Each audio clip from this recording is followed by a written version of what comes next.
Hi welcome back. ఒక్కసారి ఇలా order చేసుకోండి, టేస్ట్ అయితే చాలా బాగుంటుంది. Easy and tasty recipe. Evening snacks లేదా మార్నింగ్ చట్నీ విత్ చట్నీ కూడా చాలా బాగుంటుంది. Even non veg chicken curry mutton curry కూడా చాలా టేస్టీగా ఉంటుందండి. చాలా క్రిస్పీగా ఉంటుంది. ఒక కప్ అన్నం, ఉడికించిన అన్నం, ఎండుమిర్చి, జీలకర్ర, జింజర్. సో అన్నం విత్ నైట్ మిగిలిన అన్నం కూడా తీసుకోవచ్చు. ఇవన్నీ కలిపి మిక్సీకి పెట్టేస్తున్నాను. వాటర్ అయితే అస్సలు యాడ్ చేయకండి. మీకు చాలా గట్టిగా అనిపిస్తే కొంచెం యాడ్ చేసి మిక్సీకి పెట్టండి.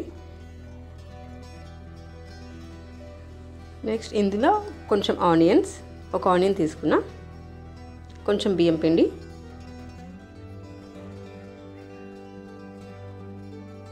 పచ్చిమిర్చి, కరివేపాకు,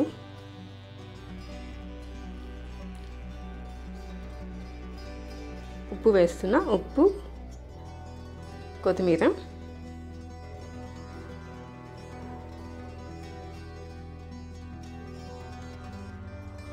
నూనె వేస్తున్నాను. ఇవన్నీ బాగా మిక్స్ చేసేయండి చేత్తో. ఇక్కడ కూడా వాటర్ యాడ్ చేసే అవసరం లేదండి. బాగా నీట్గా మిక్స్ చేసేయండి. కొంచెం నూనె వేసి మిక్స్ చేయండి. సో ఇలా తీసుకొని ప్రెస్ చేసుకోండి, చేతితో ఇలా ప్రెస్ చేసుకోండి.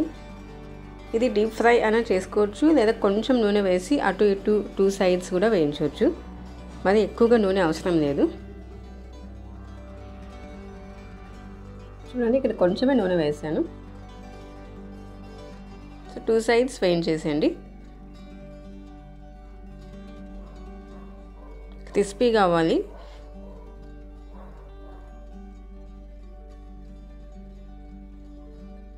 టేస్ట్ అయితే చాలా బాగుంటుంది. ఎప్పుడైనా మనకు అన్నం ఎక్కువగా అనిపించినప్పుడు ఇలా ఈవినింగ్ స్నాక్స్గా చేసుకోండి. కిడ్స్ కూడా చాలా ఇష్టంగా తింటారు.